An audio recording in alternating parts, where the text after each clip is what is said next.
So, today we are talking about the sinking of the Titanic. So, let's begin with a little bit of historical background about this great tragedy, for it was a tragedy. So, I'm sending you a PowerPoint called A Night to Remember. Please open up that PowerPoint and go to slide 2, and then I'll give you a little bit of historical background.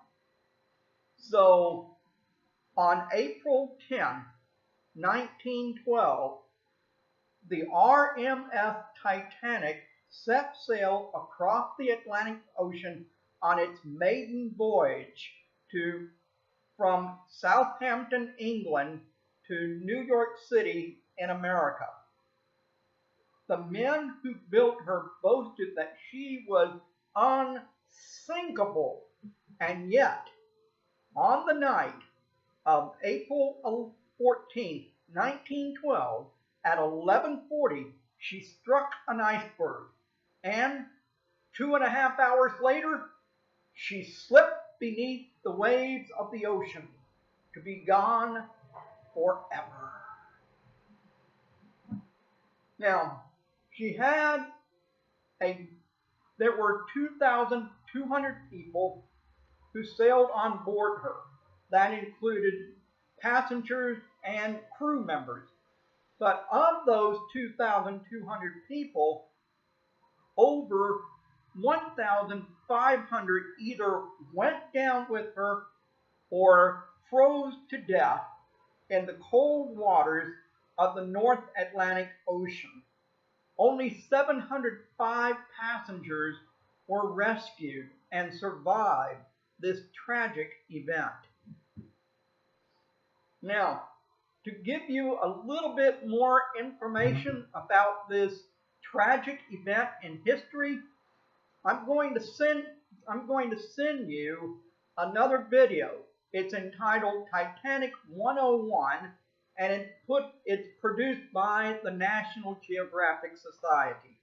So please watch this video, pause this video, watch the Titanic 101 video, and then when you're finished watching the Titanic 101 video, let's start watching this video again.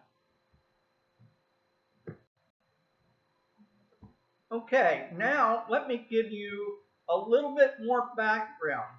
Right now I'm going to talk about the author of the book, A Night to Remember, because today's reading assignment comes from that book. And the man who wrote that book was named Walter Lord. Now, Walter Lord wrote A Night to Remember in 1955, which was 43 years after the sinking of the Titanic. Now, this book that he wrote was very well researched. Walter Lord interviewed more than 60 survivors of the Titanic. He also looked at other written records, and he found information from other sources.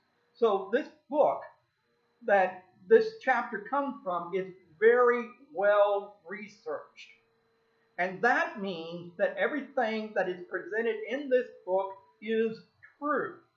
Now, we do know that people's memories sometimes become unreliable as they age. But with something like this, people tend to remember a traumatic event like this until their dying day. So this chapter has information that is very reliable.